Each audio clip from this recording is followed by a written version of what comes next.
Hello everybody, how are you? I am fine and I hope all you are fine. And today I am coming online video how to use say spoken English. কিভাবে তুমি ইংরেজিতে sentence বানাবে, কিভাবে তুমি ইংরেজিতে কথা বলবে আমরা একদম বেসিক লেভেল থেকে জানবো। আমাদের আজকের পর্ব ডে 1 এ আমরা আলোচনা করেছিলাম কিভাবে ক্যান দিয়ে পজিটিভ সেন্টেন্স বানাতে হয়। যারা ভিডিওটি দেখেননি অবশ্যই দেখে নিবেন। আজকে ডে 2 এ আমরা আলোচনা করব কিভাবে ক্যান দিয়ে প্রশ্ন করতে হয়।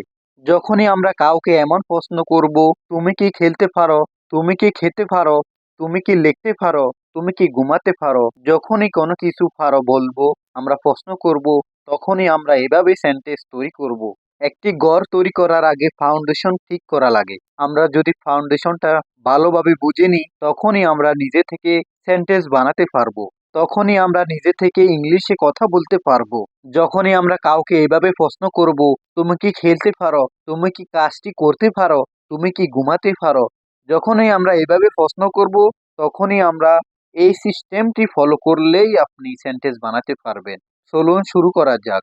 আজকে আমাদের ভিডিও টপিকস হলো can plus subject plus simple present verb 1। Subject মানে কর্তা, যে কাজটি করে তাকে সাবজেক্ট বলা হয়। এবং ক্যান মানে ফারা, এন্ড ভার্ব মানে ক্রিয়া, কোনো কাজ করাকে ক্রিয়া বলে।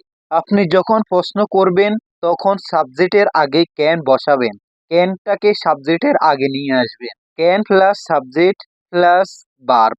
যেমন ক্যান ইউ কুক, তুমি কি রান্না করতে পারো। ক্যান ইউ ইট, তুমি কি খেতে পারো। ক্যান ইউ ওয়াক, তুমি কি হাঁটতে পারো। ক্যান ইউ মেক, তুমি কি বানাতে পারো। ক্যান ইউ অ্যাপ্লাই, তুমি কি আবেদন করতে পারো। ক্যান এর পরে আপনি যখন যাকে প্রশ্ন করবেন তাকে সাবজেক্টের জায়গায় বসাতে পারবেন। যেমন আমি যদি বলি তুমি রান্না করতে পারো, ইউ ক্যান কুক, তুমি কি রান্না করতে পারো। Can you cook. তুমি গান গাইতে পারো, ইউ ক্যান সিং, তুমি কি গান গাইতে পারো। Can you sing. তুমি কি নাচতে জানো, ক্যান ইউ ডান্স, সে কি নাচতে জানে, ক্যান হি ডান্স। তুমি কি লিখতে জানো, ক্যান ইউ রাইট। যখন আমরা উত্তর দিব তখন বলবো yes I can write, yes I can write, আমি লিখতে পারি। তোমার মা কি রান্না করতে পারে, can your mother cook, can your mother cook. Yes my mother can cook, আমার মা রান্না করতে পারে। ক্যান শি কুক, সে কি রান্না করতে পারে। ইয়েস শি ক্যান কুক, সে রান্না করতে পারে। ইয়েস শি ক্যান কুক, সে রান্না করতে পারে। ক্যান ইউ গো, তুমি কি যেতে পারো। ইয়েস আই ক্যান গো, আমি যেতে পারি। ক্যান আই গো, আমি কি যেতে পারি। ইয়েস আই ক্যান গো, আমি যেতে পারি।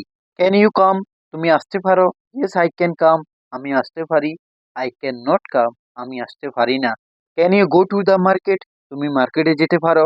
Yes I can go to the market, আমি মার্কেটে যেতে পারি। প্রিয় দর্শক, এইভাবে আপনাকে সেন্টেন্স তৈরি করতে হবে। কমপক্ষে আপনি 20টা সেন্টেন্স তৈরি করে প্র্যাকটিস করুন। You have to practice in English everyday.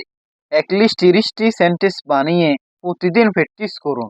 If you want to speak in English, you should be speaking English practice every day. আপনি যদি ইংলিশে কথা বলতে চান অবশ্যই আপনাকে প্রতিদিন প্র্যাকটিস করতে হবে। প্রিয় দর্শক, ভিডিওটি এ পর্যন্ত। আজকের ভিডিওটি কেমন লাগলো অবশ্যই কমেন্ট বক্সে জানাবেন। আপনি যদি চ্যানেলে নতুন হয়ে থাকেন অবশ্যই চ্যানেলটি সাবস্ক্রাইব করে বেল আইকনটি অল বাজিয়ে দিন। দেখা হবে পরবর্তী ভিডিওতে। Take care yourself, take care your family and take care your life.